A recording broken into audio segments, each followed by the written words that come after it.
नमस्कार दोस्तों, स्वागत है आपका MKV न्यूज़ डेली में। आज तारीख 25 सितंबर वार गुरुवार। आज आश्विन माह के शुक्ल पक्ष की तृतीया तिथि है। चलिए देखते हैं आज के मुख्य समाचार। कर्नाटक हाईकोर्ट ने बुधवार को इलोन मस्क की कंपनी एक्स की केंद्र सरकार के खिलाफ याचिका खारिज कर दी। जस्टिस एम नागप्रसन्ना ने कहा कि सोशल मीडिया कंटेंट को नियंत्रित करना बहुत जरूरी है, खासकर उन मामलों में जो महिलाओं के खिलाफ अपराध से जुड़े हैं। ऐसा दावा किया जा रहा है कि वोटर लिस्ट में नाम जुड़वाने और हटाने का प्रोसेस बदला। वेरिफिकेशन के लिए अब आधार जरूरी। वहीं राहुल गांधी ने कहा, जब चोरी पकड़ी गई तो ताला लगाया। अब वोटर लिस्ट से नाम हटाने और जोड़ने के लिए अब आधार वेरिफिकेशन जरूरी होगा। इसके लिए चुनाव आयोग ने अपने पोर्टल और ऐप पर एक नया ई-साइन फीचर शुरू किया है। वहीं देखिए, जयराम रमेश ने कहा, राहुल गांधी हाइड्रोजन यूरेनियम बम फोड़ने वाले हैं। CWC की मीटिंग के बाद तेलंगाना में सरकार बनी, यहाँ भी महागठबंधन सत्ता संभालेगा। तेलंगाना की कमाई 57% चुनावी वादों में जा रही। वहीं कर्नाटक में 35%, MP में ये खर्च 27% तक। वहीं बुनियादी जरूरतों में हाथ दंग। पंजाब में खाली राज्यसभा सीट पर चुनाव की घोषणा, जिसके नामांकन 6 अक्टूबर से। वहीं 24 अक्टूबर को होगी वोटिंग। निर्वाचन आयोग की तरफ से इस संबंधी नोटिफिकेशन जारी कर दिया गया। वहीं देखिए, गुरुग्राम में मेट्रो विस्तार परियोजनाओं में हो रही देरी को लेकर मोदी सरकार में राज्य मंत्री राव इंद्रजीत सिंह और नायब सरकार के कैबिनेट मंत्री राव नरबीर सिंह के बीच जुबानी जंग छिड़ी है। वहीं देखिए, सिविल जज भर्ती के लिए 3 साल वकालत जरूरी नहीं। सुप्रीम कोर्ट ने हाई कोर्ट का आदेश खारिज किया। भर्ती प्रक्रिया पूर्व निर्धारित नियम अनुसार की जाएगी। बलूचिस्तान में जाफर एक्सप्रेस पर बम से हमला, जिसमें 6 बोगियां पटरी से उतरी। वहीं 12 लोग घायल। 10 घंटे में ये दूसरा धमाका। बैंकॉक में सड़क धंसने से 50 मीटर गहरा गड्ढा बना, जिसमें कार और खंभा गिरा। फिनलैंड के राष्ट्रपति ने कहा, भारत उभरती हुई ताकत, उसे चीन और रूस जैसा न माने। पश्चिमी देश दिल्ली से मजबूत रिश्ते बनाए। वहीं देखिए, ट्रंप ने कहा, रूसी प्लेन नाटो देश से गुजरे तो मार गिराए। रूस को कागजी शेर बताया। वहीं रूस ने कहा, हम कोई टाइगर नहीं बल्कि भालू हैं।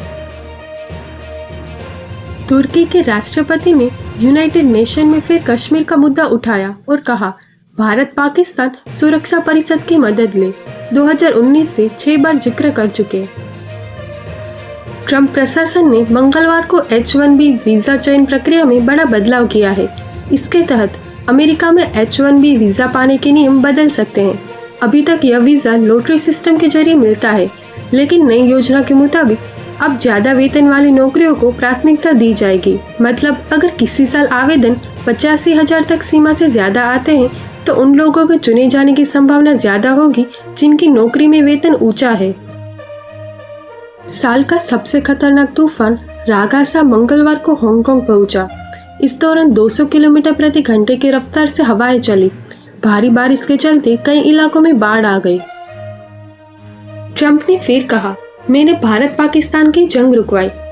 दुनिया में 7 जंग रोकने की जिम्मेदारी यूनाइटेड नेशन की थी, लेकिन ये काम मुझे करना पड़ा। चलिए देखते हैं मॉनसून से जुड़ी हुई खबरें। महाराष्ट्र के 5 जिलों में बाढ़। महाराष्ट्र के मराठवाड़ा क्षेत्र में पिछले 4 दिनों से हो रही भारी बारिश के कारण अब तक 8 लोगों की मौत हो गई। हिमाचल में भारी तबाही मचाने के बाद मॉनसून 97 दिन बाद लौट गया। प्रदेश के 8 जिले चंबा, कांगड़ा, ऊना, हमीरपुर, बिलासपुर, सोनल, सिरमौर और मंडी में मॉनसून ने अलविदा कह दिया। पूरे प्रदेश से अगले 2 से 3 दिन में मॉनसून पूरी तरह से विदा हो जाएगा। MP से मॉनसून की वापसी शुरू। नीमच, श्योपुर, मुरैना, भिंड से लौटा। इस बार 6 दिन पहले ही विदाई। वहीं अब तक प्रदेश में 44 इंच बारिश हुई। यूपी के 11 जिलों में बारिश का अलर्ट। वहीं अब तक प्रदेश में 4% कम बारिश हुई। मौसम विभाग के मुताबिक कुछ जिलों में 1 या 2 दिन हल्की बारिश का दौर रहेगा। वहीं 25 सितंबर से मॉनसून फिर एक्टिव होगा। छत्तीसगढ़ के सारगंज में उफनते नाले में बही कार, 3 लोग तैरकर बचे। बंगाल की खाड़ी में बने बारिश के सिस्टम का असर प्रदेश में दिखने लगा है। रायपुर बलौदा बाजार में सुबह से तेज पानी बरसा। वहीं रायगढ़ में लगातार बारिश के बाद केलो डैम के 3 गेट खोले गए। बिहार के नालंदा बेतिया समेत 3 जिलों में तेज बारिश। वहीं 26 जिलों में अलर्ट। 25 सितंबर से हैवी रेन की चेतावनी। वहीं वैशाली में गंगा में समाया घर। झारखंड में आज भारी बारिश का अलर्ट। 27 सितंबर से मौसम होने लगेगा सामान्य। वहीं 26 तक वज्रपात और तेज हवाओं का खतरा। प्रधानमंत्री नरेंद्र मोदी 4 महीने में दूसरी बार राजस्थान आ रहे हैं। वे गुरुवार को बांसवाड़ा के नापाला में जनसभा को संबोधित करेंगे। वे यहां से राजस्थान में करीब 1,08,468 करोड़ के विकास कार्यों का शिलान्यास और लोकार्पण करेंगे। इनमें 42,000 करोड़ लागत की 2800 मेगावाट की माही बांसवाड़ा परमाणु विद्युत परियोजना का शिलान्यास भी शामिल है। माही डैम के पास यह प्रोजेक्ट परमाणु ऊर्जा मिशन के तहत बनकर तैयार होगा। वहीं देखिए, राजस्थान को आज मिलेगी 2 वंदे भारत ट्रेन। जोधपुर और बीकानेर से दिल्ली के लिए चलेगी। एसआई भर्ती 2021 फिलहाल रद्द रहेगी। हाईकोर्ट की डिवीजन बेंच के फैसले पर रोक, लेकिन सरकार भर्ती रद्द की प्रोसेस शुरू नहीं कर पाएगी। मध्य प्रदेश में ओबीसी वर्ग को 27% आरक्षण देने वाले मामले में 24 सितंबर से सुप्रीम कोर्ट में रोजाना सुनवाई शुरू होनी थी। अब ये 8 अक्टूबर से होगी। दरअसल सामान्य वर्ग के वकील ने समय मांगा। जज ने कहा, हम तैयार हैं, आप नहीं। केंद्र शासित प्रदेश लद्दाख को पूर्ण राज्य का दर्जा देने की मांग को लेकर लेह में बुधवार को हिंसक प्रदर्शन हुआ। छात्रों की पुलिस और सुरक्षा बलों से झड़प हो गई। इसमें 4 लोगों की मौत हो गई और 70 से ज्यादा लोग घायल हैं। प्रदर्शन के दौरान छात्रों ने पुलिस पर पत्थरबाजी की, भाजपा ऑफिस और सीआरपीएफ की गाड़ी में आग लगा दी। उधर प्रशासन ने लेह में बिना अनुमति रैली प्रदर्शन पर बैन लगा दिया। पंजाब में हेल्थ कार्ड योजना तो अक्टूबर को लॉन्च नहीं होगी। प्रदेश की आम आदमी पार्टी सरकार ने इसे टाल दिया। वहीं सेहत मंत्री डॉक्टर बलवीर सिंह ने इसके लिए बाढ़ को वजह दी। हालांकि उन्होंने भरोसा दिलाया कि इसके लिए फंड रखा गया है। टेंडर की प्रक्रिया जल्द शुरू कर दी जाएगी। इस योजना के तहत प्रत्येक परिवार को 10 लाख रुपए तक की मुफ्त इलाज सुविधा मिलनी थी। पंजाब सरकार ने दावा किया था कि इस स्कीम में राज्य के सारे सरकारी और नामी प्राइवेट अस्पतालों को शामिल किया जाएगा।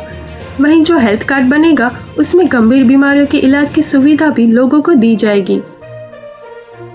आज सोने चांदी के दाम में गिरावट।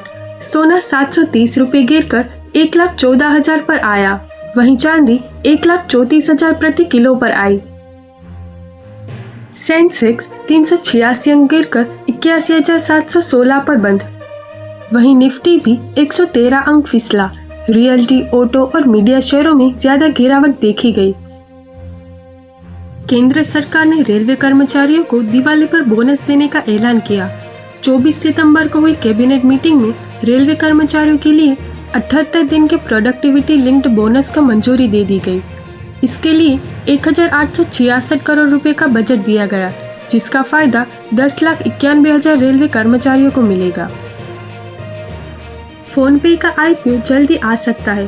कंपनी ने सेबी के पास ड्राफ्ट डॉक्यूमेंट फाइल किया। वहीं 13,310 करोड़ जुटाने का प्लान है। पेटीएम मनी जियो ब्लैकरॉक ने भारत का पहला एआई इक्विटी फंड लॉन्च किया, जिसमें रिटेल इन्वेस्टर मिनिमम 500 रुपये एसआईपी या लमसम से निवेश शुरू कर सकते हैं। चलिए देखते हैं खेल जगत से जुड़े समाचार। अंडर 19 इंडिया की ऑस्ट्रेलिया पर लगातार दूसरी जीत।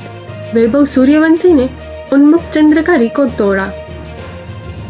पाकिस्तान ने श्रीलंका को 5 विकेट से हराया। एशिया कप फाइनल की उम्मीदें कायम, वहीं श्रीलंका लगभग बाहर। आईसीसी ने यूएसए क्रिकेट को किया सस्पेंड। T20 वर्ल्ड कप और LA 2028 ओलंपिक में अमेरिकी टीमें खेलती रहेगी। चलिए देखते हैं जॉब से जुड़ी हुई खबरें। बठिंडा नगर निगम में 500 से ज्यादा पदों पर भर्ती। उम्मीदवार ऑफिशियल वेबसाइट पर जाकर आवेदन कर सकते हैं। उत्तर प्रदेश लोक सेवा आयोग ने 200 से ज्यादा पदों पर भर्ती निकाली है। उम्मीदवार ऑफिशियल वेबसाइट पर जाकर आवेदन कर सकते हैं। केनरा बैंक में अप्रेंटिस के 3000 से ज़्यादा पदों पर भर्ती निकाली है, जिसमें बिना एग्जाम के सिलेक्शन होगा। उम्मीदवार ऑफिशियल वेबसाइट पर जाकर आवेदन कर सकते हैं। ऐसी ही महत्वपूर्ण खबरें देखने के लिए MKV न्यूज़ डेली को अभी सब्सक्राइब करें। साथ ही बेल आइकन दबाना ना भूलें ताकि आप मिस न करें कोई भी अपडेट। जय हिंद, जय भारत।